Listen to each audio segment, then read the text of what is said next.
నిరంతరం ఈ జిల్లాను కాపాడుతాయని చెప్పి నేను చెప్పిన. ఆ సజీవ జలధారలను మేము సృష్టించినాం. యావత్తు కరీంనగర్ జిల్లా ప్రజలు కండ్లారా వాటిని చూసిండ్రు, వాటి ఫలితాన్ని కూడా అనుభవించిండ్రు. పని లేదావా ఇప్పుడే తీయన్నా, కొద్దిగా తీయచ్చు కదా, పక్కకు పెట్టాయా బాబు, ఎందుకయా అది ఎవరు తెచ్చినారు, అది పక్క పెట్టే తీసేయి.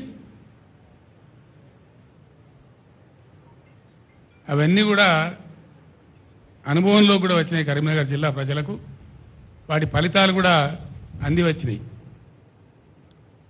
ఒకటి మానేరు వాగు, అప్పర్ మానేరు జలాశయం దగ్గర మొదలు పెట్టుకొని అన్నారం బ్యారేజ్లో గోదావరి దగ్గర కలిసే వరకు నిరంతరం నీళ్లతో కలకల్లాడేటువంటి చెక్ డ్యాంలతోని, ఇంటర్మీడియట్ డ్యాంలతోని, కాళేశ్వరం నీళ్లతోని కలకల్లాడుతూ ఉంటుంది అని చెప్పినా దాన్ని చూసిన కండ్లార ప్రజలు గత 5 ఏళ్ళు 6 ఏళ్ళు. రెండవ జలధార వరద కాలువ, దశాబ్దాల తరబడి పెండింగ్ ఉన్న వరద కాలువను కంప్లీట్ చేయడమే కాకుండా శ్రీరామ్ సాగర్ పునరుజ్జీవ పథకం అనే పేరుతోని ఆ వరద కాలువనే రిజర్వాయర్గా మార్చి 1.5 టీఎంసీల నీళ్లు సంవత్సరం పొడవుతా నిండా ఉండేటట్టు చేసినాం. అదొక సజీవ జలధార. సంవత్సరానికి 9.5 నుంచి 10.5 నెలల వరకు నిండు గర్భిణిలాగా ప్రవహించేటువంటి కాకతీయ కాలువ, అదొక సజీవ జలధార. గోదావరి మీద నిర్మించినటువంటి బ్యారేజీలు, అసంపూర్తిగా ఉన్న ఎల్లంపల్లి లాంటి ప్రాజెక్టు పూర్తి కావడం, ఎస్ఆర్ఎస్పీకి పునరుజ్జీవనం రావడం, నీళ్ళు తక్కువ పడితే కాళేశ్వరం నుంచి నింపుకునే విధంగా గోదావరి నది 200 కిలోమీటర్ల పాటు నిండు జలాలతోని గర్భిణిలాగా ఉండేటువంటి అదొక సజీవ అమృత ధార.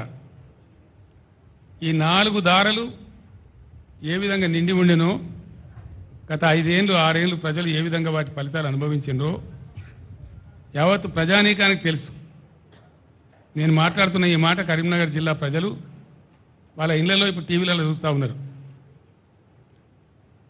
అదే ఈరోజు వస్తూ ఉంటే ఇన్ని జలధారలు సృష్టించబడి 4-5 సంవత్సరాలు చక్కటి ఫలితాలు లభించి లక్షల టన్నుల ధాన్యం పండించి పుష్కలంగా మంచినీరు ఎంత కావాలంటే అంత మంచినీరు అనుభవించినటువంటి కరీంనగర్ జిల్లా ప్రజలు 4-5 నెలల్లోనే ఏం జరుగుతూ ఉందో చూస్తూ ఉన్నారు. ఎడారులుగా మారిపోయినాయి. మిడ్మానేరు బ్రిడ్జి మీద నిల్చుంటే ఒక సముద్రం మధ్య నిల్చున్న ఫీలింగ్ ఉండేది. అది కంప్లీట్ ఎండిపోయి మునిగిపోయిన ఊర్లు కూడా తేలినాయి, చెట్లు కూడా తేలినాయి. ఒక శ్మశానం లాగా ఎడారులాగా దాన్ని తయారు చేసినారు. లోయర్ మానేరు డ్యామ్ ఎంత అద్భుతంగా ఉండేనో,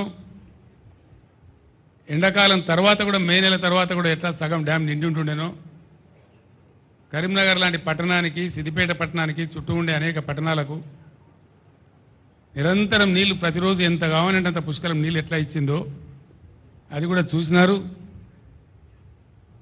మాన్యులు గంగాధర్ గారు, మన గంగుల కమలాకర్ గారి ఇంట్లో నేను భోజనానికి వస్తే అక్కడ కరీంనగర్ టౌన్ మేయర్ గారు, కార్పొరేటర్లు, ఇతర ప్రజలు చెప్తా ఉన్నారు, రోజు నీళ్ళు వచ్చేసారు కరీంనగర్ టౌన్లో, అట్లాంటి ఇప్పుడు ఆల్టర్నేటివ్ డే చేసిండ్రు, ఇంకా 2 రోజులు అయితే 3 రోజులు అంటున్నారు, 4 రోజులు అంటున్నారు, భయం అయితే ఉంది అని చెప్తా ఉన్నారు. ఎందుకు ఈ పరిస్థితులు వచ్చినాయి? నేను మన సూర్యాపేటలో కూడా చెప్పినాను, ఇది ప్రస్తుత ప్రభుత్వం యొక్క తెలివి తక్కువ, అసమర్థ, అవివేక, చెవట విధానాల వల్ల, అర్భకత్వం వల్ల ఈ దరిద్రం మన రాష్ట్రానికి వచ్చింది. ఒకటే మాటలో చెప్పానంటే ఏం కనబడుతుందండి? 2014 కన్నా ముందు తెలంగాణలో ఏ గోస, ఏ ఏడుపు, ఏ బాధ, ఏ మంచినీళ్ళ ట్యాంకర్లు, ఏ బిందెల కొట్లాటలు, ఏ కాలిపోయిన మోటార్ల రిపేర్లు వేలాదిగా లక్షలాదిగా ఏ సీన్ అయితే 2014 ముందు కనబడతా ఉండేనో మళ్ళీ అదే సీన్ పునరావృతమైంది. ఎందుకంటే ఈ ప్రభుత్వం అనేకమైనటువంటి అడ్డగోలు హామీలు, టెంప్ట్ చేసి పాపం మంచిగున్న వాళ్ళ నోట్లే మట్టి కొట్టింది. అన్ని మోసాలే, ఏ ఒక్క మాట కూడా నెరవేర్చలే, ఏ ఒక్క హామీ కూడా నెరవేర్చలే. మళ్ళా సిగ్గు లేకుండా మళ్ళీ ఇయ్యాలో 4-5 హామీలు ఇచ్చిరాడు. అది ఎవరిని ఉద్ధరించడానికో నాకు అర్థం కాదు. ఇవాళ పంటలు ఎండని జిల్లా లేదు, కరెంటు మోటార్లు కాలని జిల్లా లేదు మొత్తం యావత్తు తెలంగాణలో. అందుకే పాత తెలంగాణ మళ్ళా పునరావృతమైంది, ఇందిరమ్మ రాజ్యంలో ఈగిలిచ్చిన పరిస్థితి అయింది ప్రజలదని చెప్పి నేను మనవి చేస్తా ఉన్నా. ఇక్కడ బాధాకరం ఏంటంటే నీటి నిర్వహణ సామర్థ్యం తెలియనటువంటి లత్కోర్లు రాజ్యం వెళ్తున్నారు కాబట్టి, అసమర్థులు చవట దద్దమ్మల రాజ్యంలో ఉన్నారు కాబట్టి ఇవాళ ఈ పరిస్థితి సంభవించింది. ఎందుకు వస్తుందండి ఈ పరిస్థితి? నేను ఒక విషయం మీకు స్పష్టంగా చెప్పదలుచుకున్నాను. 2-3 ఉన్నాయి చిన్న చిన్న అవి చెప్పేస్తాను. ఏం జరుగుతూ ఉంది రాష్ట్రంలో, అసలు ఈ పరిస్థితి ఎందుకు వచ్చింది? పర్టికులర్లీ కరీంనగర్లో ఎందుకు రావాలా? కరీంనగర్ కానీ, మెదక్ కానీ, గోదావరి బేసిన్లో ఉన్నటువంటి ఇంకా అనేక ఇతర జిల్లాల్లో కానీ ఎందుకు రావాలి ఈ పరిస్థితి నాకు అర్థం కాదు. ఇది కాలం తెచ్చిన కరువా, మనుషులు తెచ్చిన కరువా, కాంగ్రెస్ తెచ్చిన కరువా? ఈ కరువు కారకులు ఎవరు? ఎవరి అసమర్థత, ఎవరి తెలివి తక్కువతనం? చివరిలో నేను మీకు చాలా బ్రహ్మాండంగా చెప్తాను, మీరు అందరూ ఆశ్చర్యపడతారు ఆ విషయం వింటే. ఇక్కడ చాలామందికి తెలివై, నిజాలు తెలివై. నేను ఇప్పుడు చెప్తాను, మీకు విప్పి చెప్తాను. ముందు 4 పాయింట్స్ ఉన్నాయి నాకు. ఇలా వీళ్ళు ఇట్లే కిరికిరి మాటలు, అడ్డగోలు మాటలు, తొండి మాటలు, ఏదో ఇతరుల మీద ఆరోపణలు పెట్టి తప్పించుకోవాలని చూస్తూ ఉన్నారు కానీ తప్పించుకోలేరు. నేను హెచ్చరిస్తా ఉన్న ఈ ప్రభుత్వాన్ని, ఖచ్చితంగా ఎండిన పంట రాళ్లవాన అని మీరు అనుకుంటా ఉన్నారు, రాళ్లవాన కాదు. దాని ద్వారా పోయింది 1,50,000 ఎకరాలు. కానీ 15 లక్షల నుంచి 20 లక్షల ఎకరాల మధ్య ఇలా పంటలు ఎండిపోయినాయి. నేను పర్యటించిన 4-5 గ్రామాలలో, నా పర్యటన లేని గ్రామాలలో కూడా రైతులు అడ్డం వచ్చి ఆ వెదిర కావచ్చు, గంగాధర కావచ్చు, ఇంకో చోట ఎండిపోయిన వరి చేలు తీసుకొచ్చి అడ్డం తిరిగి బస్సు ఆపి వాళ్ళ చేతికి చెప్తా ఉన్నారు, సార్ మా ఊళ్ళో 600 పోయింది, మా ఊళ్ళో 800 పోయింది, మీదికి పొలం పచ్చగా కనబడుతుంది కానీ మొత్తం కింద పర్రెలు పెట్టింది చూడమని చెప్పి నన్ను పొలం లోపల దాకా తీసుకుపోయి చూపెట్టినారు. ప్రతి పంట ప్రతి దగ్గర ఇదే పరిస్థితి. దీనికి ఏంది? నీటి నిర్వహణ సామర్థ్యం లేక, దాన్ని ఎట్లా వాడానో తెలియక, వైఫల్యం, ప్రభుత్వ వైఫల్యం ఒక కారణం. సరే, అదేదో నెటమటమైన పాత బోరు ఉన్నాయి కాబట్టి కరెంటుతోనన్న వారేసి దక్కించుకుందామంటే కరెంటు క్వాలిటీగా రాకపోవడం, మోటార్లు కాలిపోవడం రెండవ కారణం. వెరసి ప్రభుత్వ వైఫల్యం వల్లనే ఇలా పంటలు ఎండినాయి. కొంతమంది అసమర్థులైనటువంటి మంత్రులు వర్షపాతం తక్కువటే మా మీద బదనాం పెడుతున్నారు అని మాట్లాడుతూ ఉన్నారు. అది పూర్తి శుద్ధ తప్పు. కొన్ని జిల్లాల్లో 7%, కొన్ని జిల్లాల్లో 16%, దాదాపు 20-25 జిల్లాలలో, ఉత్తర తెలంగాణ జిల్లాలలో, ముఖ్యంగా కరీంనగర్ లాంటి జిల్లాలో నార్మల్గా కురవాల్సిన దానికంటే అధిక వర్షపాతం కురిసింది. ఎక్కువ రెయిన్ఫాల్ ఉండగా కూడా ఈ పరిస్థితి ఎందుకు వచ్చింది అంటే పూర్తిగా ప్రభుత్వ అసమర్థత, ప్రభుత్వ వైఫల్యం తప్ప దీనికి వేరే కారణం లేదు. ఇక్కడ బాధ కలిగే విషయం ఏంటంటే, నేను కూడా దుఃఖంతో చెప్తున్న మాట ఏంటంటే, కాలం కాకపోతేనేమో రైతు ఇంత నష్టపోడు, కాలం కాలేదని దేవుణ్ణో ధర్మాన్నో తిట్టుకుంటాడు, పంట వేయడు. కానీ ఇక్కడ పంట వేసి పెట్టుబడి పెట్టి ప్రతి ఊర్లో కూడా వాళ్ళు రోధిస్తున్నది బాధపడకుండా ఇలా మగ్దుంపుర్ర కానీ ప్రతి చోట తెప్పింది ఏంటంటే 25,000 పెట్టమని కొందరు, 28,000 పెట్టమని కొందరు, 22,000 పెట్టమని కొందరు. ఒక్కొక్క రైతు ఎకరానికి ఎంత పెట్టుబడి పెట్టిండో ఇంత పెట్టుబడి పెట్టి గంగపాలైన సార్ అని వాళ్ళు మొత్తుకుంటా ఉన్నారు. మేము వేయకపోతే బాధలేదు కానీ కారణం ఏంది? రైతు బంధు మీద ఒక అరాకిరి. అది ఎప్పుడు వేస్తారో ఎప్పుడు వేయరో చెప్పకపోవడం, 7 ఎకరాలని 3 ఎకరాలని 4 ఎకరాలని దానిలో తొండి పెట్టి అసలు వస్తుందా రాదా ఒక కన్ఫ్యూజన్ గురి చేయడం రైతులను. నిన్న మొన్నటి దాకా ఇప్పటికి కూడా ఇంకా పూర్తిగా వేయలే రైతులకు, 100% వేయలే. ఇంకా దాని మీద ఒక పాలసీ లేదు, ధైర్యం లేదు, చెప్పే తెలివితేటలు లేవు. అదొక వైఫల్యం. అదేవిధంగా నేను మొన్న మాట్లాడితే ఇంత గలీజ్గా అంటే ఒక ముఖ్యమంత్రి స్థాయిలో 100 రోజులలో 200 మంది రైతులు చచ్చిపోయిన 200 పైచీలు కానీ నేను చెప్తే 48 గంటల్లోగా ఇవ్వండి మేము వాళ్ళకు నష్టం ఇస్తామని చెప్పినారు. మేము 4 గంటలనే ఇచ్చినాం. ఇది లిస్టు 4 గంటలే 4 గంటలనే ప్రభుత్వానికి చీఫ్ సెక్రటరీకి పంపించినాం. 209 మందిని పంపించినాం. దాని తర్వాత కూడా ఇంకో 5-10 జరిగినాయి. ఇప్పటికీ ఉలుకు లేదు, పలుకు లేదు, ఏం లేదు. నేను డిమాండ్ చేస్తా ఉన్నా, మీ అసమర్థత వాళ్ళకు చచ్చిపోయారు కాబట్టి వాళ్ళకు తలా 25 లక్షలు వెంటనే నష్టపరిహారం చెల్లించాలి. ఆ ప్రభుత్వాలను, ఆ కుటుంబాలను పరామర్శించాలి. నేను మళ్ళా డిమాండ్ చేస్తా ఉన్నా. లేకపోతే మాత్రం మీకు ఆ ఉసురు, ఆ పాపం తలుగుతుంది. మేము మాత్రం మిమ్మల్ని వదిలిపెట్టమని మనవి చేస్తా ఉన్నా. రెండవది, పెట్టిన పెట్టుబడి పోయింది, వస్తుందనుకున్న పంట పోయింది. వాళ్ళు ఇలా ఆత్మహత్య చేసుకుంటామని మాట్లాడుతూ ఉన్నారు. నేను వద్దని వాళ్ళకి దండం పెట్టి చెప్పినాను. వాళ్ళకు ఖచ్చితంగా ఎకరానికి 25,000 ఇవ్వాలి. నష్టం జరిగింది, ఎట్లా జరిగింది? పంటలు ఎండిన మాట వాస్తవం, నష్టం జరిగిన మాట వాస్తవం. ఇలా రైతాంగం కన్నీరు మున్నీరు అవుతున్న మాట వాస్తవం. 15-16 లక్షల ఎకరాలంటే చిన్న విషయం కాదు. ఇది న్యాచురల్ కలామిటీ కంటే కూడా పెద్దది. ఇది bigger than any natural calamity. కాబట్టి ఈ సందర్భంలో ప్రభుత్వం కాకపోతే వాళ్ళని ఇవ్వలాదుకోవాలా? దానికోసం మేము డిమాండ్ చేస్తూ ఉన్నాం. మీరేదో తప్పించుకుంటాం అనుకుంటే మీ వీపులు విమానం మొత్తం మోగిస్తారు ప్రజలు, మిమ్మల్ని మాత్రం వదిలిపెట్టరు. మీ డ్రామాలు నడవాయని కూడా నేను మనవి చేస్తూ ఉన్నా. నేను కూడా 4 నెలల దాకా నా నోరు తెరవలే. మన సూర్యాపేటలో నేను చెప్పిన 4 మాసాల దాకా నేను తెరవలే. టైం ఇవ్వాలి కొత్త ప్రభుత్వానికని మాట్లాడలే. వాళ్ళు ఎన్ని పిచ్చి పిచ్చి ఆరోపణలు, ఎన్ని పిఆర్ స్టంట్లు, వాళ్ళకు తొత్తులుగా ఉన్నటువంటి కొంత మీడియా ఎవరైతే ఉన్నారో అన్ని అడ్డగోలు వార్తలు రాయించి ఏం చెప్పినా కూడా మేము మాట్లాడలే. గంభీరంగా ఉన్నాం, పరిస్థితిని గమనించుకుంటూ ఉన్నాం. మంచి చెడ్డలు ప్రజలకు కూడా తెలవాలనే ఉద్దేశంతో ఉన్నాం. మేము మాట్లాడలే. మేము చెప్పేది ఇలా ఎండిపోయిన పంటలు వట్టిగా తమాషగా చెప్తే మీకు ఎండిపోయిన పంటలు రైతులు ఇచ్చిన ఫోటోలు ఇవి. మేము తీసినవి కావు. మేము పోయే వరకే పెట్టుకొని ఉన్నారు వాళ్ళు. మేము పోయిన గ్రామాలలో ఎన్ రూట్లో పెట్టుకొని ఉన్నారు. ఇగో ఈ విధంగా ఎండిపోయినాయి పంటలు, ఇంత భయంకరంగా ఎండిపోయినాయి. ఇవన్నీ రైతులు ఇచ్చినాయి. వాళ్ళ పొలాలలో వాళ్ళు దిగినటువంటి పంటలు ఇవి. ఇగో ఇది కూడా వాళ్ళు ఇచ్చినటువంటిదే. మేము తీయలే. ఇంకా చిన్నవి ఉండే కదా పేపర్లలో, కాగితాల్లా ఉండదు చూడు. ఇంకా ఉండేనండి, నేను ఇచ్చే రైతు ఇచ్చింది నాకు అవి. సరే తీసేయండి, అవి తీసేయండి.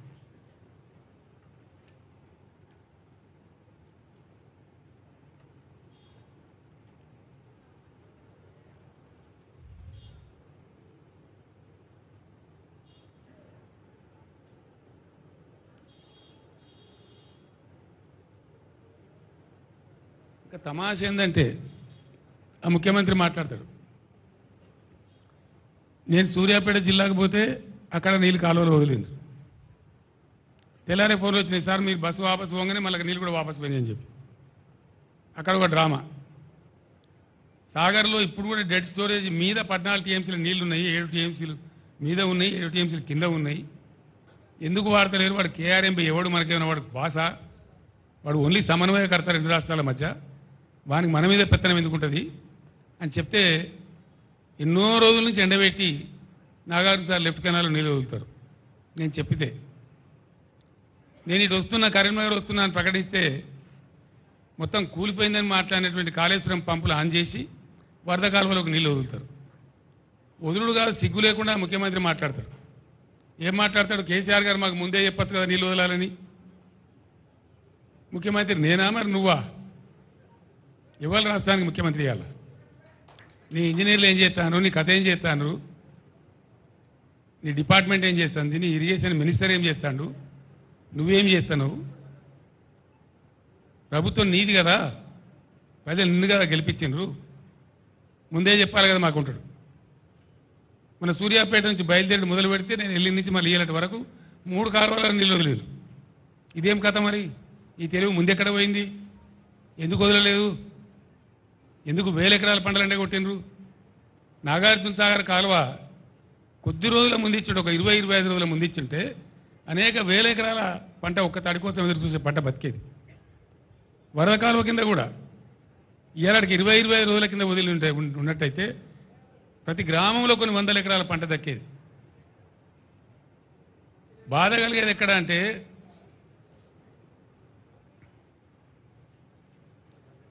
ఈ పరిస్థితి సమయానికి నీళ్లు వదలక, ఉన్న వనరులు వసతులు తెలివితో వాడుకోక, క్వాలిటీ కరెంట్ అందించక, రైతు బంధు సమయానికి ఇవ్వక, వెర్రి తిర్రి మాటలు మాట్లాడుకుంటూ ప్రజలను కన్ఫ్యూజ్ చేస్తూ చేసినారు. ఇంకా బాధల్ని రైతులకు. ముఖ్యమంత్రి ఏం చెప్పిండు? ఉరుకుండ్రి జల్దీ. ఇక అర్రస్పాట వాడినట్టే, మంచి సమయం మించిన దొరకదన్నట్టు. లగెత్తుండ్రి, పరిగెత్తుండ్రి, జల్దీ తెచ్చుకోండి, డిసెంబర్ 9 నాడే నేను సంతకం పెట్టేస్తా, 2 లక్షల రుణమాఫీ చేస్తా. ఎక్కడ పోయింది డిసెంబర్ 9? ఎక్కడికి పోయింది? ఎన్ని రోజులైంది ఇప్పుడు? ఇది 4వ నెల. ఇలా బ్యాంకులు వచ్చి నోటీసులు ఇచ్చి రైతులకు కొంపలు పుచ్చుకుంటా ఉన్నాయి. మాకు సంబంధం లేదండి, అట్లా మస్తు ప్రకటనలు చేస్తారు రాజకీయంగా, మాకు డబ్బులు వస్తేనే లెక్క అని మాట్లాడి ఇలా ఏం చేయాలి రైతుల గతి? తెలంగాణ రాష్ట్ర వ్యవసాయమే సంక్షోభానికి గురయ్యే పరిస్థితికి వచ్చింది. ఇవాళ మీ యొక్క వెర్రి తిర్రి వేషాల వల్ల, మీ పాగల్ పని వల్ల. ఎవల తప్పది? దాని మీద ఉరుకు లేదు, పలుకు లేదు. ఏం చేస్తారో చెప్పరు. పోయిన పంట పోయినా ముందరికన్నా బతుకుదామంటే రైతులకు వచ్చేది అది ఒకటే పని. దాని సంగతి ఏంది?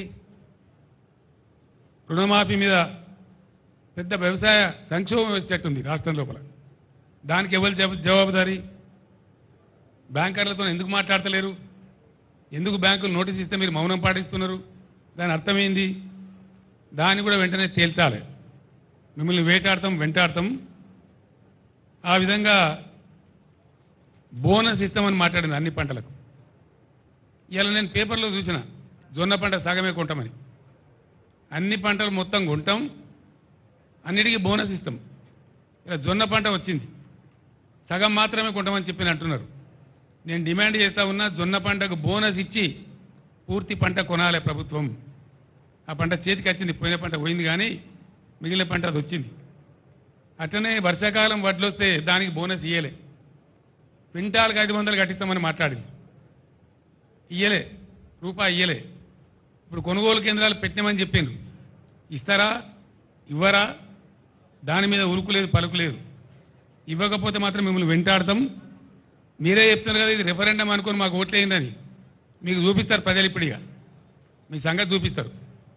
బోనస్ ఇవ్వకపోతే మిమ్మల్ని ఎట్లా బోగస్ అని చెప్పి మీకు ఎట్లా బుద్ధి పెట్టాను, కరువు కాల్చి వాత పెట్టానో పెడతారు మీకు. ఇప్పుడు దానికి ఎలక్షన్ కోడ్ అడ్డం రాదు, అది కూడా నేను చెప్తా ఉన్నా. ఎలక్షన్ కమిషన్ మీరు రాయాలి, ఎలక్షన్ కమిషన్ మీరు చిత్తశుద్ధి ఉంటే రాయాలి. మాకు బోనస్ ఇచ్చేది ఉంది, రైతాంగానికి ప్రకటించడం, పర్మిషన్ ఇవ్వనాలి. ఒకవేళ ఇయ్యరు, ఏ రైతు ఎంతనో లెక్క పెట్టు. ఎలక్షన్ కమిషన్ అడ్డం వస్తే 13 తారీఖు నాడు పోలింగ్ అయిపోతుంది, ఆ తర్వాత ఇవ్వండి. ఏ రైతు ఎంతనో అకౌంట్ ఫర్ చేయండి. మిమ్మల్ని వదిలిపెట్టం, బీఆర్ఎస్ మిమ్మల్ని వెంటాడుతుంది. రైతులు ఉద్యమానికి సిద్ధంగా ఉన్నారు. ఎన్ని వాగ్దానాలు కొట్టిరండి? ఒక్కరినొక తెల్లరా మీరు చేసింది? 3-4 నెలల ఇంత ఆగమా? గొర్రెల యూనిట్లు 100ల కోట్ల రూపాయలు పాపం యాదవ్ సోదరులు కట్టినారు, ఆ యూనిట్లు ఇస్తారన్న ఆశతో. బంద్ కథం, ఇయ్యాలే బంద్, గొర్రెల యూనిట్లు బంద్. ఇస్తారా సస్తారా ఏం చేస్తారు? అది లేదు. దాని మీద యాదవ్ సోదరులు రెడీగా ఉన్నారు మిమ్మల్ని ఏ విధంగా శిక్షించాలో శిక్షించడానికి. అదేవిధంగా దళిత బంధు మేము 1,30,000 మందికి శాంక్షన్ చేసినాం. మేము 10 లక్షలు ఇచ్చేవాళ్ళం, మీరు వాగ్దానం చేసింది 12 లక్షలు ఇస్తామన్నారు. దాని మీద ఉలుకు లేదు, పలుకు లేదు. మేము రిలీజ్ చేసిన డబ్బు కూడా ఫ్రీజ్ చేసి పడేసిండ్రు. నేను దళిత సోదరులకు విజ్ఞప్తి చేస్తా ఉన్నా, ఇటువంటి మొండి సర్కారుకు, ముద్దు నిద్రపోయే సర్కారుకు బడతలు పెట్టుకొని వాయించడమే కరెక్టు. వీళ్ళని గ్రామాలలో ఇప్పుడు పార్లమెంట్ ఎలక్షన్లు వస్తే నిలదీయండి, గీత గీయండి. ఏది మా దళిత బంధు అని చెప్పి దళిత గొంతుకలు ఇవ్వాలని చెప్పి నేను మనవి చేస్తా ఉన్నా. ఇది ఎట్లున్నదంటే అన్నవస్త్రం ఇస్తారని పోతే ఉన్నవస్త్రం ఊడ్చిపోయింది అన్నట్టు. 10 లక్షలు కాదు 12 లక్షలు ఇస్తారు ఆశపడి మీకు ఓటేస్తే ఇలా మీరు చేసిన దందా ఏంది? 10 లక్షలు లేదు, పాత శాంక్షన్ లేదు, కొత్తది ఊసే లేదు, ఉలికే లేదు, పలికే లేదు. అదొక మోసం. ఈ 1,30,000 మంది దళిత పురులు గర్జించాలి ఎక్కడికక్కడ ఈ కాంగ్రెస్ పార్టీ యొక్క ఎండగొట్టాలని నిలదీయాలని చెప్పి నేను మనవి చేస్తా ఉన్నా. అదేవిధంగా కళ్యాణ లక్ష్మి కాదు వీళ్ళు ఇచ్చేది, మేము తులం బంగారం కల్పిస్తామని మాట్లాడింది. మార్కెట్లో ముఖ్యమంత్రికి ప్రభుత్వానికి తులం బంగారం ఉందామంటే దొరుకుతలేదా? ఎందుకు ఇస్తలేరు నాకు అర్థం కాదు. నిన్న 3 తారీఖు 4వ తారీఖు 5వ తారీఖు విపరీతమైన పెళ్లిళ్ళు అయినాయి. వాళ్ళందరూ ఆశపడ్డారు మాకు వస్తుందేమో తులం బంగారం అని. మీకు ఓటు కూడా వేసిండ్రు, అందుకే మీ గవర్నమెంట్ వచ్చింది. మీకు తులం బంగారం దొరకలేదా? దీని సంగతి ఏంది? ఇది కూడా మిమ్మల్ని తరుముతారు ప్రజలు, ఇది కూడా మీ రెఫరెండం కిందకే వస్తుంది. తులం బంగారం రాని వాళ్ళందరూ కాంగ్రెస్ పార్టీ కర్రు కాల్చి వాత పెట్టాలి, గ్యారంటీ. ఇక వృద్ధాప్య పెన్షన్ల స్టోరీ ఏందండి?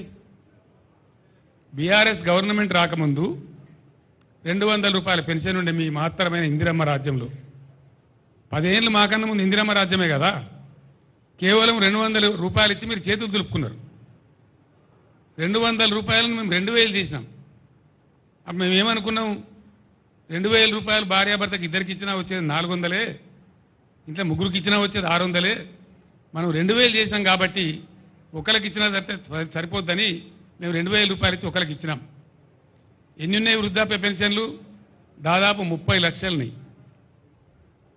30 లక్షల పెన్షన్లు ఉన్నాయి. మీరేం మాట ఇచ్చిండ్రు? మేము 2000 పెన్షన్ ఇస్తే మీరు 4000 రూపాయలు ఇస్తామని మాట్లాడిండ్రు. అంటే ఇంట్లో ఇద్దరికి ఇస్తామని చెప్పిండ్రు. ముసలమ్మ ముసలో ఉంటే వృద్ధులైతే ఇద్దరికి ఇస్తామని చెప్పిండ్రు. వాళ్ళు 30 లక్షల మంది ఉన్నారు ఇప్పుడు. అంటే మీరు ఎన్నిగా పెట్టిండ్రు? ప్రజలకు ఎంత ఎగనామం పెట్టిండ్రు? ఎంతమందికి నామం పెట్టిండ్రు మీరు? 30 లక్షల కుటుంబాలు మీరు ఎన్నిగా పెట్టిండ్రు? ఒక నెలదైతే 2000 పెన్షన్ కూడా ఇవ్వలే, ఒక నెల పెన్షన్గా పెట్టిండ్రు. రెండవది 4000 మనులు మీ పరిపాలన రెఫరెండం అంటారు, ఇంకా మీకు సిగ్గులేక. ఇప్పుడు ఎన్ని బాగున్నారండి వీళ్ళు? 30 లక్షల ఈ కుటుంబాలకు 2000 రూపాయలు పాతది మినాయిస్తే వాళ్ళు డబల్ ఇచ్చే పరిస్థితి అయితే నెలకు 6000 బాకీ ఉన్నారు. ఇప్పుడు 4 నెలలు అయింది, ఇది 4వ నెల. ప్రతి వృద్ధాప్య పెన్షన్ మీద ఇలా ఈ కాంగ్రెస్ ప్రభుత్వం పెట్టిన ఎగనామం 24,000 రూపాయలు. వాళ్ళ గట్టియారా మీరు? కట్టించేదాకా మిమ్మల్ని వేటాడతాం. లేకపోతే ఇదేనా రెఫరెండం అని ఆ వృద్ధాప్య పెన్షన్లు తీసుకునే వాళ్ళు వీళ్ళకి కర్రు కాల్చి ఇప్పుడు వాత పెట్టాలి. సిగ్గు రావనంటే, వీళ్ళకి బుద్ధి రావనంటే ఎవరెవరికైతే ఎగబెట్టినరో ఇది కూడా రెఫరెండం కిందకే వస్తుంది. దీని మీద ప్రజలు రెఫరెండం తీసుకోవాలి. అదేవిధంగా దళితులకు మోసం, రైతులకు మోసం, యాదవ సోదరులకు మోసం, కొత్త రేషన్ కార్డులు ఇస్తామని మాట్లాడిన వాగ్దానం ఇచ్చి దానికి మోసం, మహిళలకు మహాలక్ష్మి అని పేరు పెట్టి మహాలక్ష్మి లేదు, మనులక్ష్మి లేదు, ప్రతి మహిళకు 2500 రూపాయలు ఇస్తామన్నారు. అది వాటిదే మోసం, ఏమి లేదు.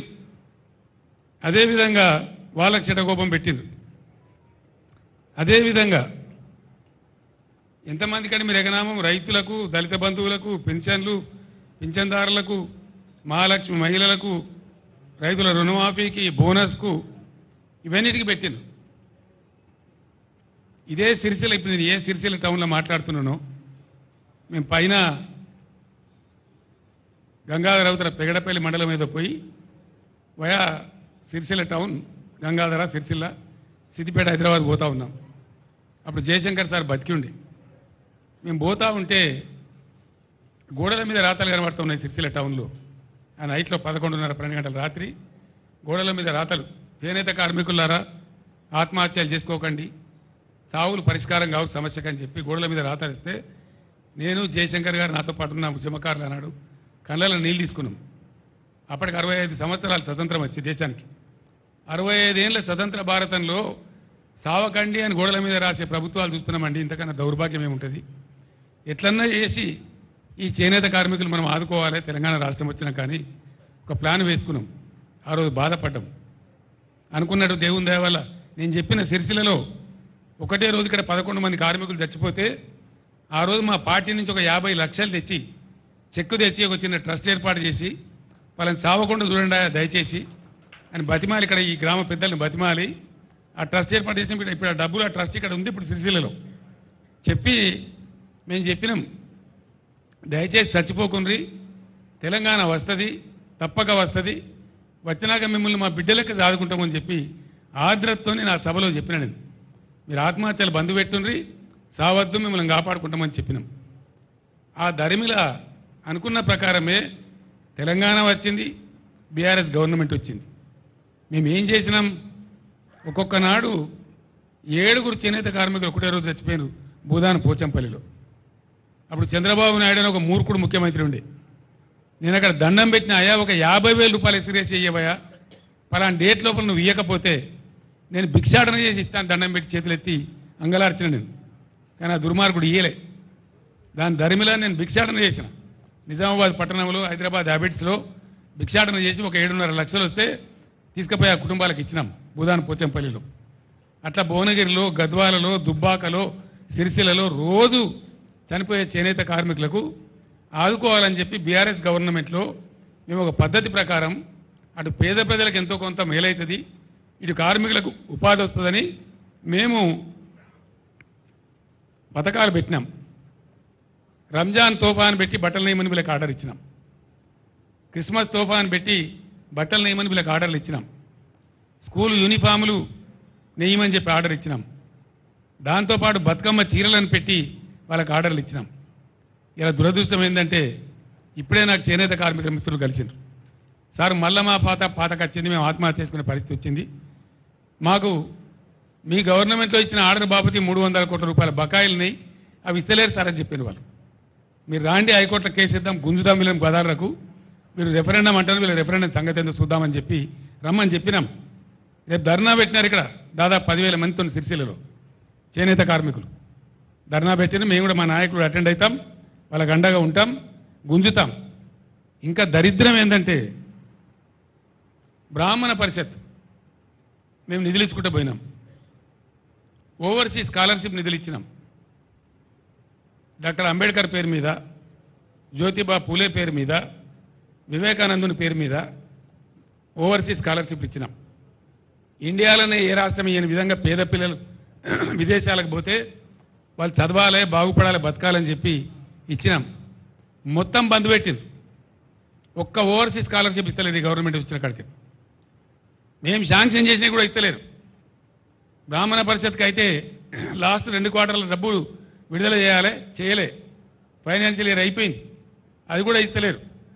ఈ రకంగా వాళ్ళకి ఎగనామం పెట్టినారు. ఓవర్సీస్ స్కాలర్షిప్ కూడా బంద్ పెట్టినారు.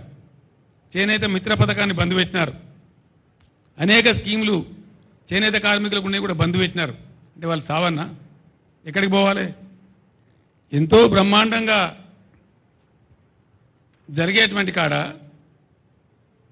చివరికి బడి పిల్లలకు బ్రేక్ఫాస్ట్ పెట్టినాం మేము.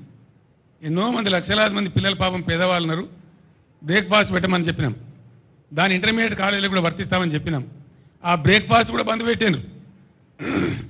చిన్న పిల్లలకు బళ్ళలో పెట్టిన బ్రేక్ఫాస్ట్ బంద్ చేయడం రెఫరెండమా? ముఖ్యమంత్రి గారు గదెందుకు బంద్ చేసినావు? ఇంకా పోరగాళ్ళను నోరెందుకు కొట్టినావు నాకు అర్థం కాదు. ఓవర్సీస్ స్కాలర్షిప్ బంద్ పెడతావు, బ్రాహ్మణ పరిషత్ నిధులు బంద్ పెడతావు, చేనేత కార్మికులకు బంద్ పెడతావు, చివరికి బ్రేక్ఫాస్ట్ కూడా బంద్ పెడతావు. మరి ఏం నడుపుతున్నారు మీరు నాకు అర్థం కాదు. ఎవరికి ఇస్తున్నారు డబ్బులు? ఏం చేస్తున్నారు? ఏం జరుగుతూ ఉంది? ఇంకా దీని మీదికెళ్ళి కథ ఏంటంటే రైతు బంధు అడిగితే ఒక మంత్రి ఏమో చెప్పుతోని కొట్టున్నట్టు.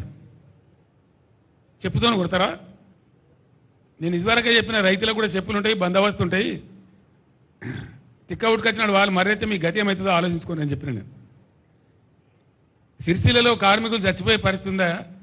ఆత్మహత్యలు మళ్ళీ మొదలయ్యేటట్టునేని అడిగితే ఇంకో కాంగ్రెస్ వాడు అంటాడు, ఏం పోయింది వాళ్ళ నిరోధులు అమ్ముకొని బతుకమన్నది, పాపడాలు అమ్ముకొని బతుకమన్నది అంటాడు. నిరోధులు అమ్ముకొని బతకన్నారా? కుక్కల కొడుకులారా మీరు? మనుషులా మీరు? లక్షలాదిగా ఉండేటువంటి చేనేత కార్మికుల మనోభావాలు దెబ్బతీస్తారా మీరు?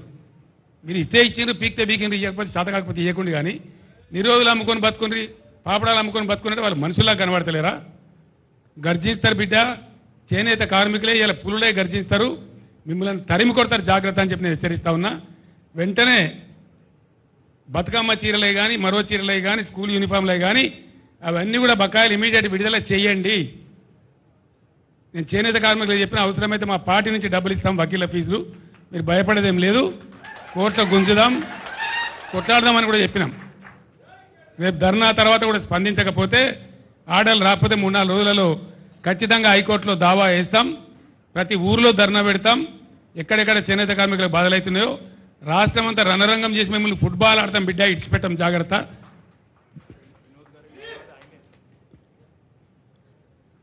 ఆ వినోదే పెద్ద అడ్వకేట్, ఈయననే కేసు వేయాలి, మీరే వేయండి కేసు దయచేసి.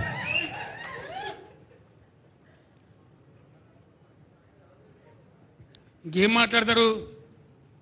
చేనేత కార్మికులంటే మొన్నటిదాకా దొబ్బి తిన్నారట. దొబ్బి తిన్నారా దొంగనా కొడుకులారా? దొబ్బి తిన్నారా? కష్టం చేసిండ్రు పాపం, గవర్నమెంట్ ఆర్డర్లు ఇస్తే నేసిండ్రు, ప్రజలకు పంపించిండ్రు. లేని అవ్వలకు చెల్లెళ్లకు అక్క చెల్లెలకు పాపం బతుకమ్మ చీర పేరు మీద ఒకటి పోయింది, రంజాన్ తోఫా కింద ఒకటి పోయింది, క్రిస్మస్ తోఫా కింద ఒకటి పోయింది. వాళ్ళు బతికిండ్రు.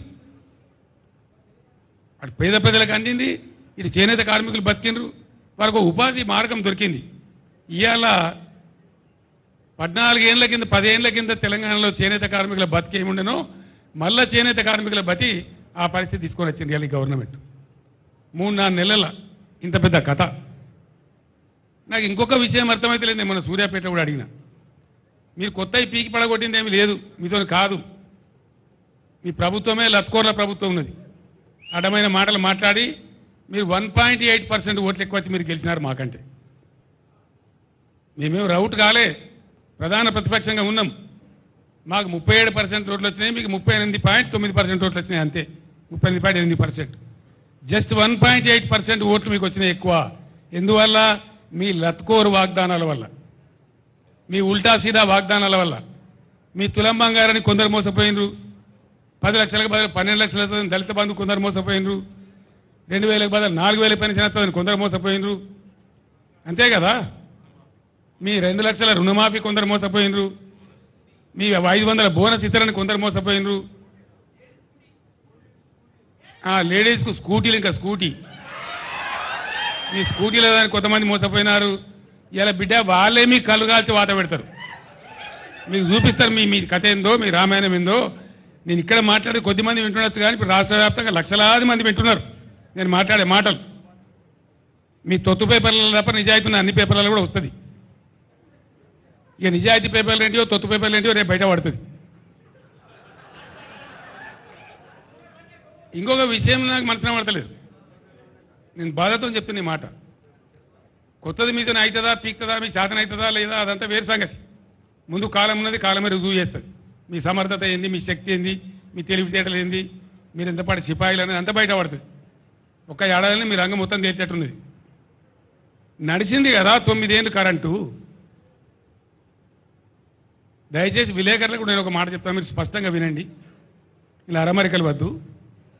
బీఆర్ఎస్ గవర్నమెంట్ ఉన్నప్పుడు గత సంవత్సరం ఇదే ఎండాకాలంలో అత్యధికంగా వచ్చినటువంటి పవర్ లోడ్ ఏదైతే ఉందో 14,900 మెగావాట్లు, 900 చిల్లర, 14,900 చిల్లర, 14,900. దాని తర్వాత మొన్ననే ప్రధానమంత్రి వచ్చి జాతికి అంకితం చేసిండు. మేమే కట్టించిన వెంబడబడి, మేమే అన్ని శాంక్షన్లు ఇచ్చినాం, ఎన్టీపీసీ నుంచి వాటర్ అలొకేట్ చేసినాం, వాళ్ళకి భూమి కావాలంటే అలాట్ చేసినాం. నేను 5 సార్లు 6 సార్లు నేను రామగుండం స్వయంగా పోయినా, ఎన్టీపీసీతో కట్టించినాం చట్టం ప్రకారం. 1600 మెగావాట్లు యాడ్ అయింది కొత్తగా, 1600లో 85%. ఇంతైతే కరెక్ట్ కదండి. 1400 మెగావాట్లు యాడ్ అయింది. 14,900 హైయెస్ట్ పీక్ లోడ్కు ఇంకో 1400 మెగావాట్లు యాడ్ అయింది ఉన్న కెపాసిటీ కంటే. అది మన సొంతం, ఎన్టీపీసీ మనకి ఇచ్చేది మన హక్కు. ఇప్పుడు హైయెస్ట్ వచ్చింది ఎంతరా ఈ మీ సీజన్లో అంటే 15,600 వచ్చింది. అది ఒక రోజు 2 రోజులు వచ్చింది. అంటే ఎంత? 700 మెగావాట్లు ఎక్కువ వచ్చింది. మేము ఉన్నప్పటికంటే 700 మెగావాట్లు ఎక్కువ వచ్చింది. 700 మెగావాట్లు ఎక్కువ వస్తే మరి 1400 యాడ్ అయింది కదా. మరి ఎందుకు షార్టేజ్ అవుతున్నది కరెంటు? ఎవడు దీనికి కారణము? దయచేసి అందరూ ఆలోచించాలి, విలేకరు మిత్రులు కూడా ఆలోచించాలి. పవర్ లేదా అంటే పవర్ ఉన్నది, నడవలేదా అంటే 9 ఏళ్ళు నడిచింది. అంతకుముందు బ్యాడ్ సిస్టమ్ ఉంటే మేము ఒక 1 ఇయర్లే క్లియర్ చేసినాం. కష్టపడి రాత్రింబవళ్ళు మా మెదళ్ళు కరగబెట్టి మీలా పిఆర్ స్టంట్లు చేయకుండా అహో రాష్ట్రాలు కష్టపడి 7,600 ఇన్స్టాల్ కెపాసిటీని 18,600 తీసుకొని పోయినాం. బ్రహ్మాండంగా నడిపినాం. మళ్ళీ ఇప్పుడు ఇంకో 1,600 మేము చేసిన కృషి వల్లనే ఎన్టీపీసీ నుంచి వచ్చింది. మరి ఎందుకు పవర్ షార్టేజ్ అవుతుంది అంటే మీరు పక్కా చవటలు దద్దమ్మలు శాతగాని చవటలని అర్థమవుతా ఉంది. అంతే కదా, మీకు నడపడం చేత కాదు, తెలివి లేదు. అది చెప్పాలి బాగా చెప్తా. మేము అసమర్థులం, తెలివి లేదు, మాకు నడపలేకపోతున్నాం, మొత్తం చేతనైతే లేదు. మళ్ళీ కేసీఆర్ చెప్పారుండే అంటారా? ముందే చెప్పారుండే కేసీఆర్ అంటారా? ఈ విధంగా అడ్డగోలుగా ఇష్టం వచ్చిన మాటలు మాట్లాడుకుంటా, పిఆర్ స్టంటు పెట్టుకుంటా, లంగా మాటలు మాట్లాడుకుంటా పిచ్చి పిచ్చి కథలు చేస్తారు మీరు. ఇవాళ నేను మీ అందరికీ ఒకటే మాట మనవి చేస్తా ఉన్నా, బాధతో మనవి చేస్తా ఉన్నా. ఇది మనిషి సృష్టించినటువంటి కృత్రిమ కరువు. భగవంతుడో కాలమో కాదు, బ్యాడ్ రెయిన్ సీజన్ కాదు, కాళేశ్వరం. నేను మీ అందరికీ మనవి చేస్తా ఉన్నా, విలేకరు మిత్రులు దయచేసి కరెక్ట్గా వినాలి, కరెక్ట్గా రాయాలి.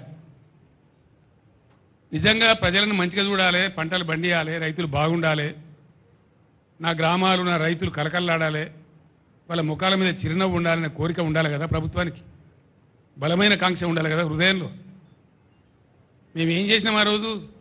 ఆగమై చెట్టుకోడు గుట్టకోడు అయినటువంటి తెలంగాణ రైతులు గ్రామాలు వదిలిపెట్టి గ్రామాలను వల్లకాడులాగా చేసి ఆటో రిక్షాలు నడపడానికి, మరో పని చేయడానికి, బిల్డింగ్లలో కూలి పని చేయడానికి పోయిన రైతులను తిరిగి వాళ్ళ గ్రామాలలో కష్టపడి చేసి చిన్న పెద్ద అన్ని రకాల రైతులు మేము ఆదుకున్నాం. ఏం చేసినాం? ఈ రాష్ట్రం బ్రహ్మాండమైన బలమైన వ్యవసాయ రాష్ట్రం కావాలి అని ఒక దీక్ష పట్టినాం, ఒక పట్టు పట్టినాం. పట్టుబట్టి వాళ్ళకు 5-6 వసతులు కల్పించినాం. రైతు బంధు చరిత్రలో ఎవడు వేయలే, ఎవడు ఉట్టియలే. ఎంతోమంది ముఖ్యమంత్రులు అయినారు. చరణ్ సింగ్ గారు, దేవిలాల్ గారు, మహారాష్ట్రలో వసంతదాదా పాటిల్ గారు స్వయంగా రైతు బిడ్డలే అయినా, వాళ్ళు ముఖ్యమంత్రులు అయినా వాళ్ళ నోటి నుంచి రాలే. నేను అశోక్ గులాటి అని చెప్పి ఒక all India famous agro economist ఉంటే ఆయనతో ఒక 6 నెలలు చర్చ చేసి ఏం చేయాలి రైతులను మంచిగా లేపుకురావాలంటే అంటే ఆయన ఒకటే సలహా చెప్పిండు. కేసీఆర్ గారు ఒకటే మాట, మీ ప్రభుత్వానికి ఎంత శక్తి ఉన్నదో మాకు తెలియదు, కానీ రైతులకు అన్ని దేశాలలో ప్రభుత్వాలు సపోర్ట్ చేస్తాయి, సపోర్ట్ ఉంటేనే రైతు నిలబడే పరిస్థితి ఉంది అలా అంతర్జాతీయంగా. ఎందుకంటే పంటల ధరల ఫ్లక్చువేషన్ ఉంటుంది, బ్యాడ్ సీజన్స్ ఉంటాయి, రకరకాల అరిష్టాలు ఉంటాయి. కాబట్టి రైతు నిలబడాలంటే అతను అప్పు తీసుకొని పరిస్థితికి రావాలి, జేబులో 4 పైసలు జమ కావాలి, సొంత పెట్టుబడి పట్టుకొని కాళ్ళ మీద నిలబడే పరిస్థితి ఉండాలి. రైతుల దరిద్రం పోవాలంటే ప్రభుత్వం సాయం చేయాలని చెప్పిండు. ఆ టైంలో చాలా చర్చలు జరిగినాయి. నేను కూడా ఒకరోజు అన్న, పత్రికలు రాసినాయి, యూరియా బస్తాలు కొనిద్దామా, ఇంకోటి చేద్దామా అని మాట్లాడినాం. కానీ అశోక్ గులాటి గారు నాకు చెప్పింది ఏంటంటే, సార్ నువ్వు యూరియా బస్తాలు ఇస్తే వానకాలం కోసం తెచ్చుకునే 2 బస్తాలు మిగులుతాయి, ఆయనకు అవసరం ఉండదు, నువ్వు బస్తాలు ఇస్తావు, ఎక్స్ట్రా అవుతుందా 2 బస్తాలు అమ్ముకోవాలి, మళ్ళీ అమ్మినరు పీకినరు మళ్ళీ బదనాము. అది కాదు, నువ్వు ఎన్ని ఏదలుచుకున్నావో ఎకరానికి ఇంత అని లెక్క పెట్టి డబ్బులు సాయం చేయమని చెప్పిండు ఆయన. మొట్టమొదలు మేము 4,000తోనే సాయం చేసినాం ఎకరానికి, తర్వాత మళ్ళీ లెక్కలను వేసుకొని 5,000 చేసినాం, సంవత్సరానికి ఎకరానికి 10,000 చేసినాం. ఒక 10,000 రూపాయల రైతు బంధు వస్తే మంచి టైంకి వేద్దాం, మేము అదును మీద వేద్దాము, వాళ్ళు అప్పులు తీసుకునే పరిస్థితి ఉండకపోతుండే. కానీ ఇలా చాలామంది రైతులు చక్రవడ్డీలకు అప్పులు తీసుకున్నారు మీ తెలివి తక్కువతనం వల్ల, మీరు డబ్బులు వేయకపోవడం వల్ల. మేము జమ చేసిన 7,000 కోట్లు మీరు కాంట్రాక్టర్లకు బిల్లులు చెల్లించి మీ తాబేదారులకు రైతుల నోట్లో మట్టి కొట్టిరు కాబట్టి, మీరు టైంకి వేయలేదు కాబట్టి ఇలా వడ్డీలు తెచ్చుకున్నారు. మళ్ళీ ప్రైవేట్ దగ్గర పోయి వడ్డీలు తెచ్చుకున్నారు. ఇలా వాళ్ళు మునిగిపోయారు, ఘోరంగా మునిగిపోయారు, వాళ్ళ పంటలు పోయినాయి. దీనికి ఎవడు జిమ్మదారి ఎవడు అంటే నేను ఒకటే మాట మీకు మనవి చేస్తా ఉన్నా, విలేకరు మిత్రులు దయచేసి there is no confusion, I'm straight. Kaleshwaram, అసలు కాళేశ్వరం గురించి ఆ ప్రాజెక్టు గురించి వీళ్ళకు తోక తెలియదు, నా తొండం తెలియదు. ఇప్పుడు ఉన్నోనికి ఏమీ తెలియదు, ఇంటికి కూడా తెలియదు. కోపం వస్తుంది, బాధ కలుగుతుంది. ఏమైందండి దానిలో? మేడిగడ్డ బరాజులో దానికి 3 బరాజులు ఉన్నాయి. మేము కొత్తగా కట్టినాయి. సైడ్లో కూడా ఉన్నాయి. సైడ్లో వచ్చి కలిసేటువంటి రివర్లెట్స్ ఏవైతే ఉంటాయో వాటిని కూడా చాలా ఇసుకలనే కడతాం. వాటికి పిల్లర్స్ ఉంటాయి. మొత్తం ఆ రివర్లెట్స్ కోసం కట్టినటువంటి ఉపనదుల మీద కట్టినవి కానీ మెయిన్ గోదావరి మీద కట్టినవి కానీ అన్ని బ్యారేజీల మీద కలిపి 300 చిల్లర ఉంటాయి. ఇది పిల్లర్స్ బ్రహ్మాండంగా 3 బ్యారేజీలలో కలిపి దాదాపు 200 చిల్లర గేట్లు ఉంటాయి. అంత పెద్ద పని అది. దాని తర్వాత ఒక్కొక్క పంప్ హౌస్ మొన్న వీళ్ళు ఒత్తిరు కదా నంది మేడారంల వరద కాలువలో నీళ్ళు పోయడానికి. కాళేశ్వరం అయిపోయింది, మరి ఆ పంప్ ఎందుకు వచ్చినావు? మరి నేను అడుగుతా ఉన్నా, ఎట్లా వచ్చినాయి నీళ్ళు? మరి ఎందుకో వచ్చే కాళేశ్వరం లేనిదే వచ్చినాయా? మేమేం చేసినాం? మీలాగా లత్కోర్ పని చేయలే. మేము కడుతుంటే కాళేశ్వరం ప్రాజెక్టు కడతా ఉంటే 2 బ్యారేజీలు తెలంగాణ కాంగ్రెస్ నాయకుల యొక్క అసమర్థత వల్ల సమైక్య పాలకులు పెండింగ్లో పెట్టిన దశాబ్దాల తరబడి. ఇవి ఇక్కడ మిడ్మానేర్ ప్రాజెక్టు అసంపూర్తిగా పెట్టిండ్రు. అక్కడ ఎల్లంపల్లి బారాజ్ అసంపూర్తిగా పెట్టిండ్రు. వాటిని మేము అగమేఘాల మీద కంప్లీట్ చేస్తూ ఉన్నాం. ఒక సీజన్లో మేము పనిచేస్తూ ఉంటే కట్ట నింపుతూ ఉంటే మాచారెడ్డి మండలంలో 25 సెంటీమీటర్ల వర్షం కురిసి పెద్ద వరద మానేరు వాగులు వచ్చేసి ఆ మిడ్మానేర్ కట్ట కొట్టుకొని పీకినారు. అది కట్టినోడు ఎవడండి? ఇవాళ అడ్డం పొడుగు మాట్లాడే కోమటిరెడ్డి వెంకటరెడ్డి మంత్రి, ఇవాళ మంత్రి. వాళ్ళ కంపెనీ, వాళ్ళ అమ్మ పేరు మీద ఉండే కంపెనీ వాళ్ళు కట్టిండ్రు. మేము మీ లెక్క చిల్లరగాల లెక్క వ్యవసాయం మేము ఏమనుకున్నాం ఆ రోజు? మేఘాల మీద కాళేశ్వరం కంప్లీట్ కావాలి, రైతులకు నీళ్లు రావాలి, ఎంత తొందరగా వస్తే అంత మంచిది, మంచినీటి బాధ పోవాలి, సాగునీటి బాధ పోవాలి రాష్ట్రంలో అని ఆరాటపడ్డాం తప్ప మేము ఆనాడు కోమటిరెడ్డి కంపెనీ మీద కేసు పెట్టలే. మేము పెట్టకపోదుమా, అని జైలు లేకపోదుమా? మీ లెక్క చిల్లర కథ వాడానంటే ఆ రోజు ప్రభుత్వం మా చేతిలో లేకుండానా? వేయలే, మేము ఆ చిల్లర పని చేయలే మీలాగా. సరే చాలా దరిద్రుడు పోలేని చెప్పి కట్టినాం ప్రాజెక్టు, నింపి నిలబెట్టినాం, నిండా నింపి గంగమ్మలాగా తయారు చేసినాం. ఆ బ్రిడ్జి మీద పోతుంటే 2 పక్కల చూస్తే భయమయ్యే పరిస్థితి పెట్టినాం. అంత అద్భుతంగా నీళ్ళు కనబడేది, సముద్రంలా కనబడేది. దాన్ని మీరు ఇలా ఎడారి చేసినారు, నాశనం చేసినారు మీ తెలివి తక్కువతనం వల్ల, మీ అసమర్థత వల్ల. యాక్చువల్ ఫ్యాక్ట్ ఏంటండి రాహుల్ గారు? ఫ్యాక్ట్ ఈజ్ హానెస్ట్లీ టెలింగ్, గోదావరిలో వచ్చే వరద మామూలుగా ఉండదండి. ద ఫ్యాక్ట్ ఈజ్ దిస్, గోదావరిలో పైనుంచి నీళ్లు తక్కువ, కింద నీళ్లు తక్కువ. గోదావరిలో నీళ్లు వచ్చేదే, నీళ్లు దొరికేదే ప్రాణహిత, ఇంకొక ఆడ నీళ్లు లేవు. ఆ ప్రాణహిత దాటినాకనే కట్టాల. దానికోసం ఒక 6 నెలలు తపస్సు చేసినట్టు చేసి ఆ మేడిగడ్డను కనిపెట్టుకున్నాం. మేము కేంద్ర ప్రభుత్వ సంస్థ వ్యాప్కోస్ లైడార్ సర్వే కావాలంటే లైడార్ సర్వే కూడా చేసినాం. దాని డిజైన్ ఏంది అసలు వీళ్ళకి తెలుసా? వీళ్ళకి డిజైన్ గురించి అవగాహన ఉందా? ఏంది డిజైన్ ఏందండి? యాక్చువల్గా మేడిగడ్డ బరాజులో ఫ్యాక్ట్ ఏంటంటే గోదావరి పొంగేటువంటి 3-3.5 నెలలు గేట్లన్నీ ఎత్తే ఉంటాయి. గోదావరికి తలగాయి, నీళ్లు ఫ్రీ ఫ్లో ఉంటుంది, పోతూ ఉంటుంది. మనకు అవసరమైన నీళ్ళు ఎత్తుకుంటాం. అందుకే కన్నెపల్లి దగ్గర పంప్ హౌస్, లక్ష్మీ బరాజ్ యొక్క పంప్ హౌస్ కన్నెపల్లి దగ్గర పెట్టిన తెలివితక్కువతో పెట్టలే. మేడిగడ్డ బరాజ్ అవసరం లేకుండానే నీళ్ళు ఎత్తుకునే అవకాశం ఉంటుంది అక్కడ. ఆ పాయింట్ పట్టుకున్నదే అందుకు. అక్కడి నుంచి నంది మేడారంకు, అంటే మీది బరాజులకు వచ్చి నంది మేడారంకు, మేడారం నుంచి గాయత్రి పంప్ హౌస్కు, గాయత్రి నుంచి వరద కాలువ ద్వారా మిడ్మానేరుకు, మిడ్మానేరు ద్వారా ఎల్ఎండికి, మిడ్మానేరు ద్వారా మలన్న సాగర్కు, మిడ్మానేరు ద్వారా పైకి ఎస్ఆర్ఎస్పికి, ఎటు అవసరం ఉంటే అటు వాడుకునే విధంగా మిడ్మానేరును ఒక ఖజానా చేసినాం. గోదావరిలో నీళ్ళు ఎత్తడానికి మేడిగడ్డ బ్యారేజే అవసరం లేదు, కానీ ఎప్పుడు అవసరం పడుతుంది? అది టాక్టికల్ అప్రోచ్. 25 వేల క్యూసెక్ల ప్రవాహం స్టార్ట్ అయిందంటే గోదావరిలో జూన్ ఎండుకు ఆ గేట్లన్నీ ఎత్తేస్తామండి. అసలు బ్యారేజీలో నీళ్ళు ఆపరు. ఎప్పుడు ఆపుతారు? మళ్ళా ప్రవాహం 25 వేల క్యూసెక్లకు డౌన్ అయ్యేదాకా ఆపుతారు. చివరిలో సెప్టెంబర్ మాసం చివరిలో ఆ గేట్లు దించుతారు. అది కూడా మొత్తం గేట్లు దించరు. అటొక 2, ఇటొక 2, ఆ చివరికి 2, ఈ చివరికి 2 వదిలిపెట్టి వచ్చిన నీళ్ళు వచ్చిపోయేటట్టు చేసి ఒక 9 టీఎంసీలు 10 టీఎంసీలు నిల్వ ఉండేటట్టు దానిలో ఆపడతారు. వచ్చినవి పోతూ ఉంటాయి. ఆ 9-10 టీఎంసీలు పెడితే కొద్దిగా బిల్డ్ అవుతుంది కాబట్టి దాన్ని ఎత్తి పోసుకుంటూ ఉంటాం. ఎత్తి ఎప్పటికప్పుడు పోస్తూ ఉంటాం కాబట్టి కరెక్ట్గా చెరువులు, చెక్ డ్యాములు, కుంటలు అన్ని నిండి ఉంటుండే, భూగర్భ జలం రీఛార్జ్ అవుతుండే, ఏ బాధలు లేకుండే పంటలు ఎండకుంటుండే. మే నెల తర్వాత కూడా మత్తలు దుంకిన చెరువులు కారణం ఏంది? తెలివిగా దాన్ని ఏ టైంలో ఎత్తిపోయానో ఆ టైంలో ఇంజనీర్ల ద్వారా ఎత్తించినాం. కాబట్టి నేను మాట్లాడిన నిన్న మొన్న ఇంజనీర్లకు ఏమైందిరా ఈ సన్నాసులకు తెలివి లేకపోతే మీ తెలివి ఏం వచ్చింది, ఎందుకు ఎత్తలేదు నీళ్ళంటే సార్ మమ్మల్ని నిరోధించిండ్రు అని ఏదో ఉన్న తోకమట్ట అని చెప్పి ఉన్న మీదున్న బ్యారేజీల నీళ్ళు కూడా వదిలేసిరు కావాలని చెప్పి వీళ్ళు తెలివి తక్కువతనం మేము ఏం చేస్తాం సార్ అని చెప్పారు నాకు ఇంజనీర్లే. నిన్న ఇవాళ అడిగిన నేను అక్కడికే పోతున్నా. అసలు ఏం జరిగిందంటే 50 టీఎంసీల నీళ్ళు సముద్రానికి వదిలిపెట్టింది సార్. దగ్గర 48 టీఎంసీల నెట్ వాటర్ కుంగిందని దాని ఏదో కేసీఆర్ను బదనాం చేయాలి, గత ప్రభుత్వాన్ని బదనాం చేయాలని ఒక చిల్లర కుట్రతోని ప్రేక్షకుల్లాగా చూసుకుంటే సన్నాసులాగా కూర్చుంటే నీళ్ళని వీకినాయి. ఇప్పుడు కూడా 1500 టీఎంసీలు పోతా ఉన్నాయి ప్రణాయితలు. ఇప్పుడు కూడా క్యూసెక్లు పోతా ఉన్నాయి. ఆడ ఎన్ని ఉన్నాయండి పంపులు? వీళ్ళకి లెక్కనా తెలుసా? కనీసం ఏ ఏ ఏ పంప్ హౌస్ కాడ ఎన్ని పంపులు నేను తెలివైన ఉన్నది వీళ్ళకు. 2200 క్యూసెక్కుల సామర్థ్యం ఉండేటువంటి 17 పంపులు అక్కడ కన్నెపల్లి కాడ. మేము నడిపినాడు కూడా మొత్తం పంపులు నడపం. నీళ్ళని బట్టి చూసుకుంటూ అవసరాన్ని బట్టి చూసుకుంటూ యువతల అవసరం ఎంత ఉంది, ఎన్ని కాలేజీ ఉన్నాయి అని చూసుకుంటూ నడుపుతాం. దాంతో ఏమవుతుంది? ఒకసారి ఒక పంపు నడుపుతాం, 2 పంపులు నడుపుతాం, 3 పంపులు నడుపుతాం. మామూలు ఇసుక కట్టేసి బస్తాలేసి కూడా ఇసుక బస్తాలేసి కూడా నడపచ్చు. కానీ దాన్ని నడపకుండా కుట్ర చేసి అలా ఎందో ఉన్నది. మేమే చెప్పినాం కదా అసెంబ్లీలో. ఏమున్నదండి అలా వాడు ఏం చెప్పిండు? మొన్న నచ్చిపోయినాడు. ఆ 2 పిల్లల కింద ఉన్న ఇసుక కదిలి అవి కదిలినాయి అని చెప్పిండు.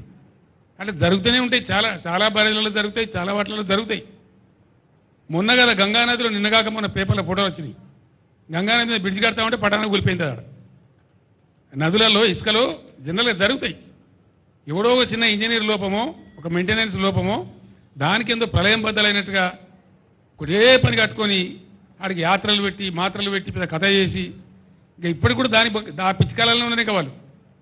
అందులో ఏమైనా ఇంటికి దొరుకుతుందేమో, తోక దొరుకుతుందేమో, గుట్ట కడతామేమో అనే ఉద్దేశంతో ఓ పిచ్చి విఫల ప్రయత్నంలో ఉన్నారు తప్ప రైతాంగాన్ని ఆదుకోవాలి, మంచినీళ్ళకి బాధ వస్తుంది, రైతులను కాపాడాలనే ఆలోచన చేయలే. వృధాగా పారే నీళ్లను ఒక చిల్లర కుట్ర మనసులో పెట్టుకొని వదిలిపెట్టింది కాబట్టి పోయింది. ఇప్పుడు కూడా పొద్దున నేను మగ్దుంపూర్లో మాట్లాడినా. ఈ దద్దనలకు చేత కాకపోతే 50,000 మంది రైతులు నెంబడేసుకొని వీళ్ళని పండబెట్టి తొక్కుకుంటూ పోయి మేడిగడ్డ కాడ కుర్చేసుకొని కూర్చొని నేను నింపుతా మళ్ళీ ఇవన్నీ రంది పడకుండా అని చెప్పిన నేను. చేసి చూపిస్తాం. గోదావరిలో నీళ్ల ప్రవాహం మొదలైన తర్వాత బరాయితో సంబంధం లేకుండా నీళ్ళు లేపచ్చు. మళ్ళా మిడ్ మానేరు కలకల్లాడుతుంది, లోయర్ మానేరు కలకల్లాడుతుంది. తక్కువ పడితే ఎస్ఆర్ఎస్పీకి ఇవ్వచ్చు.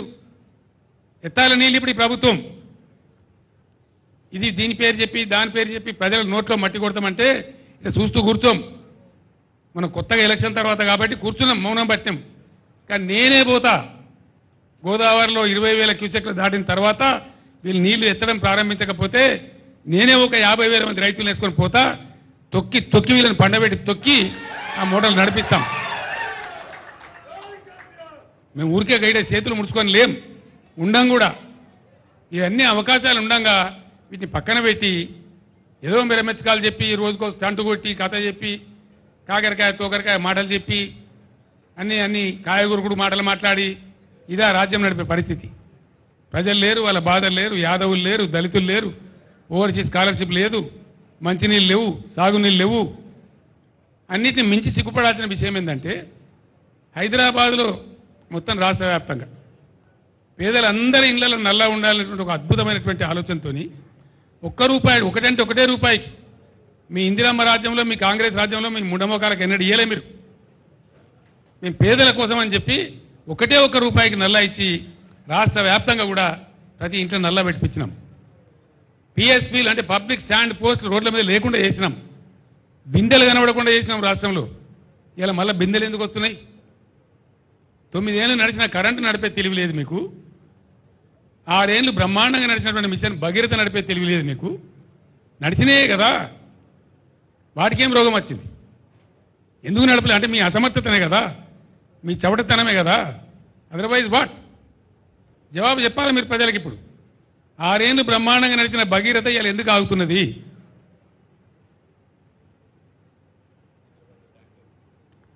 హైదరాబాద్లో మళ్ళా ట్యాంకర్లు ఎందుకు వస్తున్నాయి? ట్యాంకర్లు ఎందుకు కొంటున్నారు ప్రజలు ఇవాళ? ఆ కర్మ ఎందుకు పట్టింది ప్రజలకు? Government must answer. మేము 20,000 లీటర్లకు ఫ్రీ పెట్టినాం హైదరాబాద్లో. హైదరాబాద్ నుంచి వచ్చిన జర్నలిస్టులకు మీకు కూడా తెలుసు, 20,000 లీటర్స్ ప్రతి ఇంటికి ఫ్రీ పెట్టినాం. ఇలా బిల్స్ వస్తూ ఉన్నాయి వాటికి ప్రజలకు. ట్యాంకర్లు కొనుక్కోవాలి ఒకటి, ఆ 20,000 లీటర్లు కూడా బిల్స్ వస్తూ ఉన్నాయి. నేను డిమాండ్ చేస్తా ఉన్నా, చీము నెత్తురు ఉంటే ఏమైనా పౌరుషం ఉంటే రెఫరెండం అని మీరు అన్నారు. హైదరాబాద్ ప్రజలు మీకు కర్రు కాల్చి వాత పెట్టక ముందే మేల్కోండి ప్రభుత్వ పెద్దలారా, ట్యాంకర్లు ఫ్రీగా సప్లై చేయండి. అదేం లక్షల కోట్లు వేల కోట్లు కాదు, అంతకలితో ఒక 400-500 కోట్లు అవుతుంది కావచ్చు. మీకు ప్రజల మీద ప్రేమ ఉంటే you supply free tankers in Hyderabad, otherwise you will be guilty. నిన్ను దోషులుగా పరిగణిస్తారు హైదరాబాద్ ప్రజలు, పరిగణించాలి కూడా. మిషన్ భగీరథ నడపండి యథావిధిగా. మీరు అసలు రివ్యూ చేస్తున్నారా? పొద్దున మాపున రివ్యూ చేయాలా? సీఎం ఓన్లీ ఒక అధికారి ఉండాలా? ప్రజల తాగునీళ్ళు అంటే మీకు తమాషా ఉందా? ఎందుకు ఎండబెడుతున్నారు ఇలా వాళ్ళ గొంతులు? నీళ్ళు లేకనా? స్కీమ్ లేకనా? బంగారం లాంటి భగీరథ స్కీమ్ నాకు దాన్ని వాడకుండా ఎందుకు ఇట్లా చేస్తున్నారు? కాబట్టి అది వెంటనే దానిలో ఏమైనా చిన్న పెద్ద ఉంటే సవరించి మిషన్ భగీరథ ఫుల్ ఫ్లెడ్జ్డ్ నడపాలి. ప్రతి ఇంటికి నీళ్ళు ఇవ్వాలి. హైదరాబాద్లో ట్యాంకర్లకు గవర్నమెంటే ఫ్రీగా సప్లై చేయాలి. లేకపోతే అది కూడా రెఫరెండం కిందకే వస్తుంది. బీ కేర్ఫుల్, జాగ్రత్త. ఫైనల్లీ మీరు ఇప్పటికైనా యాక్షన్ ప్లాన్ సిద్ధం చేసుకొని గోదావరి స్టార్ట్ కాగానే ఎట్లా ఎత్తిపోయానో దానికోసం రెడీ కాండి. లేకపోతే మేము రెడీ అవుతాం, ఎట్లా చేయాలో మేము చేస్తాం, మేము చూపిస్తాం ఆ తమాషా మీకు. రణరంగమైన మంచిదే రాష్ట్రం. తర్వాత మేము డిమాండ్ చేస్తూ ఉన్నాం, వెంటనే ఎన్యూమరేషన్ మీరు స్టార్ట్ చేయాలి. ఎండిన పంట ఎండింది, కారణం ఏదేమైనప్పటికీ ఎండింది. రైతులు నష్టానికి గురైనరు, పెట్టుబడి పెట్టి నష్టపోయినరు, వాళ్ళు దుఃఖంతో ఉన్నారు. వాళ్ళు దుఃఖంతో ఉన్నప్పుడు వాళ్ళ కన్ననీళ్లు తుడవడం ప్రభుత్వ బాధ్యత. It's the responsibility of the government. It is more than A natural calamity, it's a man made calamity, government made calamity. కాబట్టి మీరు తప్పకుండా 25,000 ఎండిన ప్రతి ఎకరానికి రైతులకు నష్టపరిహారం ఇచ్చి తీరాలి. అప్పటిదాకా మిమ్మల్ని వెంటాడతాం, వేటాడతాం. రేపు మా పార్టీ నిరసన దీక్షలు కూడా ఉన్నాయి. తర్వాత ఖచ్చితంగా 500 రూపాయలు ప్రతి పంటకు బోనస్ ఇవ్వాలి. రాష్ట్రంలో పండిన ప్రతి పంట కొనాలి. మేము జొన్నలు కొనం, అవి కొనమంటే పంట కలవదు బిడ్డ. మీరు అన్నిటికీ బోనసులు ప్రకటించండి, ఇక మొత్తం కొంటామని కాదు. అవి గోల్మాల్ చేసే కదా మీరు ఓట్లు తీసుకున్నారు. అందుకే మీరు ఓట్లు తీసుకున్నారు కాబట్టి మీరు లత్కోర్ వాగ్దానాలు చేసి మీ ఇష్టం వచ్చినట్టు మీ నోరు ఎంత వస్తుందంత చెప్పి చేశారు. కాబట్టి వెంటనే బ్యాంకులతో మీటింగ్ పెట్టాలి. రుణమాఫీ మీద స్పష్టత ఇచ్చి మీరు కిస్తీలు కడతారా, సస్తారా, బతుకుతారా, ఏం చేస్తారో రైతులకు బ్యాంకుల నుంచి ఇబ్బందులు రాకుండా చూడాలి ఒకటి. రెండవది 500 బోనస్ ఇవ్వాలి. ఇవ్వకపోతే పులుల్లాగా మీ గొంతు కరిసి సంతం జాగ్రత్త అని మనవి చేస్తా ఉన్నా. వదిలిపెట్టాం. 3-4 నెలలు ఎందుకంటే కొత్త గవర్నమెంట్ వస్తే మేము ఓర్వలేక అంటున్నాము, ఓర్పుమాలతనానికి అంటున్నామని అంటారని ఓపిక పట్టినాం ఇన్ని రోజులు. కేసీఆర్ ఎల్లుండికి ఆగడు, సమస్య లేదు. ఒక జిల్లా 2 జిల్లాలు కాదు, ఎక్కడ రైతులకు కష్టం ఉంటే అక్కడ గద్ద లెక్క వాల్తా మీ సంగతి మీ భర్తమేందో తేలే విధంగా 100కు 100% మీద పోరాటం చేస్తాం. ఈ పోరాటం ఒక రోజుతోనో ఒక పూటతోని ఒక తమాషతోనే అయ్యేది కాదు. సమస్యలు పరిష్కారం అయ్యేదాకా ప్రజల పక్షాన ఉండడమే మా బాధ్యత. మేము ప్రధాన ప్రతిపక్షం ఈ రాష్ట్రంలో. 100% మాకు ప్రజలు అదే పాత్ర ఇచ్చిండ్రు. కాబట్టి ఆ పాత్రకు పూర్తి న్యాయం చేస్తాం. మీ మెడలు వంచుతాం, ప్రజలకు న్యాయం చేస్తాం. మీరే రెఫరెండం అని చెప్పిండ్రు. ఆ ప్రకారం చేనేత కార్మికులకు ఏం సమాధానం చెప్తారో చెప్పండి. కాంగ్రెస్ పార్టీకి క్షమాపణ చెప్పాలి చేనేత కార్మికులకు అంత నీచంగా మాట్లాడినందుకు. వాళ్ళకి ఆర్డర్లు ఇవ్వాలి వెంటనే, తర్వాత పాత బకాయిలు చెల్లించాలి వెంటనే, లేకపోతే ఊరుకోం, లీగల్ బ్యాటిల్ కూడా పోతాం. ఈ విధంగా చేస్తామని చెప్పి తెలియజేస్తూ ఈరోజు నా యాత్రలో పాల్గొనే ఎండ ఉన్నా నా యాత్రలో పాల్గొన్నటువంటి నాయకులకు, కార్యకర్తలకు, అదేవిధంగా వచ్చి వాళ్ళ సమస్యలు చెప్పిన రైతులకు కూడా కృతజ్ఞతలు తెలియజేస్తూ థ్యాంక్ యూ సో మచ్ అండి. ఈరోజు no politics please. Please please please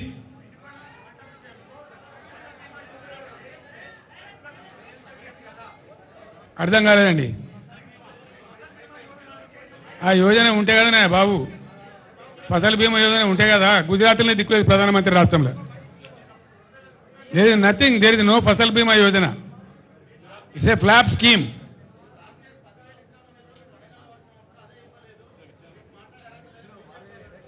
బీజేపీకి ఒక ముడ్డిముఖం ఉన్నదండి ఈ రాష్ట్రంలో. బీజేపీ పార్టీ, దానికి ఒక కథ. ఏందా బీజేపీ నాకు అర్థం కాదు. అంతకుముందు బాబు, అంతకుముందు 100 కాన్స్టిట్యున్సీల డిపాజిట్ పోయింది. మొన్న అసెంబ్లీ ఎలక్షన్లలో 64 సీట్ల డిపాజిట్ పోయింది. వాళ్ళు మా కార్యకర్త, మా నాయకులను చుట్టూ తిరుగుతూ ఉన్నారు, క్యాండిడేట్ కావాలను, క్యాండిడేట్ కావాలని. అది ఒక పార్టీ, దాని ఒక కథ. దాని గురించో లెక్కనా ఈ రాష్ట్రంలో. Sorry, thank you.